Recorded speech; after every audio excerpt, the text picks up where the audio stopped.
വിവാദ ചിത്രം the Kerala story 2-വിന് പ്രദർശനാനുമതി. ചിത്രത്തിന്റെ റിലീസ് തടഞ്ഞുകൊണ്ടുള്ള ഹൈക്കോടതി സിംഗിൾ ബെഞ്ച് ഉത്തരവ് ഡിവിഷൻ ബെഞ്ച് സ്റ്റേ ചെയ്തു. Justice സുഷിത് Dharmadhikari, P V Balakrishnan എന്നിവർ അടങ്ങിയ ബെഞ്ചിന്റേതാണ് ഉത്തരവ്. സിനിമ പ്രഥമദൃഷ്ട്യാ മതസൗഹാർദ്ദത്തിന് ഭീഷണിയെന്ന് ചൂണ്ടിക്കാട്ടിയാണ് ഹൈക്കോടതി ചിത്രത്തിന്റെ റിലീസ് 15 ദിവസത്തേക്ക് തടഞ്ഞത്. കേരള സ്റ്റോറി 2 റിലീസ് തടഞ്ഞ സംഭവത്തെ തുടർന്ന് നിർമ്മാതാക്കൾ അടിയന്തര നീക്കം നടത്തുകയായിരുന്നു. തുടർന്ന് ഹൈക്കോടതി ഡിവിഷൻ ബെഞ്ചിന് അപ്പീൽ നൽകുകയായിരുന്നു.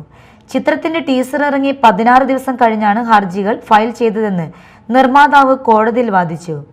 കേരള സ്റ്റോറി 1-ാം ഭാഗം ദേശീയ പുരസ്കാരങ്ങൾ നേടിയ ചിത്രമാണെന്നും CBFC സെൻസർ സർട്ടിഫിക്കറ്റ് നൽകിയ സിനിമയാണെന്നുമാണ് നിർമ്മാതാക്കളുടെ വാദം. ചില സാമൂഹ്യ വിപത്തുകളെക്കുറിച്ചാണ് സിനിമ സംസാരിക്കുന്നത്. കഥ സംവിധായകന്റേതാണ്, കേരളത്തെ അപമാനിക്കുന്നില്ല. സാമൂഹ്യ വിപത്തുകൾ പ്രോത്സാഹിപ്പിക്കുന്ന ആളുകൾക്കെതിരെ സംസാരിക്കുന്ന സിനിമയാണ് ഇത്. ഒരു മതം പൂർണ്ണമായി അല്ല, അതിൽ ഒരു വിഭാഗം ആളുകളാണ് ഈ സാമൂഹ്യ വിപത്തിന് പിന്നിലുള്ളത്. അവരെക്കുറിച്ചാണ് സിനിമ പറയുന്നതെന്നും നിർമ്മാതാക്കൾ കോടതിയിൽ പറഞ്ഞു.